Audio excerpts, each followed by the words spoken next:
Salut à tous, c'est Punisher. Aujourd'hui, on se retrouve pour une nouvelle vidéo. Je vais vous expliquer comment bien passer ses vitesses. Alors, pourquoi je fais ce tuto-là? Tout simplement parce que j'ai vu qu'il n'y avait pas beaucoup de youtubeurs. J'en ai vu qu'un qui le faisait.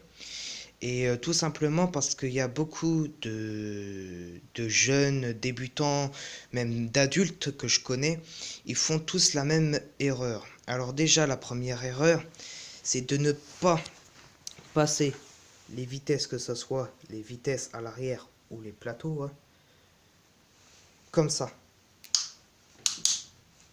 Donc là, je peux me permettre, parce que bon, c'est mon vieux VTT, mais avec un VTT tout neuf, tout ça, un dérailleur neuf, il ne faut pas le faire. Pourquoi? Parce que tout simplement, admettons, vous êtes à un feu rouge. Vous mettez une vitesse. Votre chaîne, dès que vous allez, en fait, donner un coup de pédale, eh ben, ça va forcer avec la chaîne et les autres pignons, donc que ça soit là ou à l'avant, hein, sur le plateau. Donc ça risque au bout d'un moment, ça va péter. Donc soit votre chaîne, soit le dérailleur, soit voilà. Donc c'est déjà première erreur à ne pas faire. Les vitesses, ça se passe quand on pédale. Ensuite, deuxième erreur, c'est que ne jamais mettre. Alors, je vous ai montré l'exemple, hein. Là, je vous montre l'exemple. J'ai cette vitesse. Je suis à la sixième. Je suis au troisième plateau. Ce n'est pas bon. Pourquoi? Parce que là, quand je vais forcer, par exemple, dans une montée ou je ne sais quoi, là, comme on peut le voir avec la petite roulette, donc c'est vraiment un chouïa. Mais elle est décalée.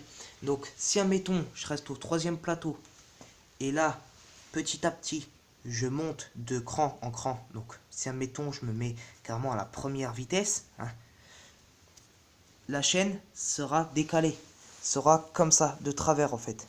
Donc, c'est une erreur à ne pas faire, hein.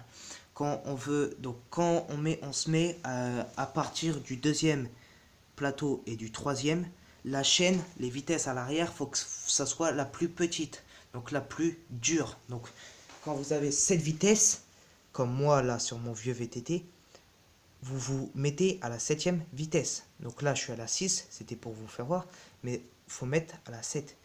Parce que sinon, vous risquerez quand votre chaîne est vraiment décalée, déjà, rien, pardon, qu'une vitesse, ça peut craquer.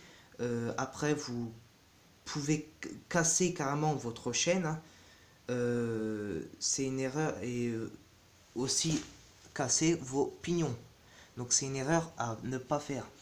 Quand vous voulez changer vos vitesses à l'arrière, il faut que vous soyez au premier plateau. Car sinon, vous allez avoir de gros problèmes. Alors moi, je, je le savais, mais j'ai jamais pensé à faire de tuto là-dessus. Et c'est en revoyant une personne en train de passer ses vitesses, je lui ai dit, elle m'a dit non, je m'en fiche. Non, je m'en fiche. Sauf qu'au bout d'un moment, heureusement, on rentrait chez nous. Et le problème, c'est que, en fait, sa chaîne, elle était carrément de travers. Donc, évidemment, hein, c'était pour faire des roues, hein. Cette personne-là faisait des roues. Et le problème, c'est que sa chaîne, elle a pété.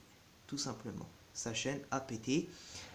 Il a pété aussi des pignons. Il a pas pété, mais il a beaucoup bouffé alors, voilà, c'est la petite sur une roulette comme ça. Et à l'arrière, pareil. Voilà, donc voilà les raisons pourquoi ne pas. Alors vous pouvez, hein, si vous ne me croyez pas, vous pouvez demander à Decathlon. Decathlon, n'importe quel magasin spécialisé dans le VTT, dans les vélos, vous diront la même chose que moi. Quand vous avez deux plateaux ou trois plateaux, quand vous changez ceux de l'arrière, il faut que vous soyez au premier plateau. Et puis de toute façon, les vitesses à l'arrière, quand on les change, par exemple, on se met en 3, 2, 1, c'est pour que ça soit plus facile. Donc vous allez perdre de la facilité en étant au deuxième ou au troisième plateau. C'est beaucoup plus facile au premier plateau. Vous allez le sentir. Faites avec un vieux vélo, faites le test. au troisième plateau, vous vous mettez par exemple à la troisième vitesse et revenez sur le premier plateau tout en étant à la troisième vitesse. Vous allez voir que c'est beaucoup plus facile. Donc c'est deux erreurs à ne pas faire, voilà. Hein, c'est vraiment, faut pas croiser la chaîne du tout. Une chaîne de VTT, bah faut que ça reste parfaitement droit. Ça sera tout pour ce tuto là et moi je vous dis à plus tard. Ciao ciao.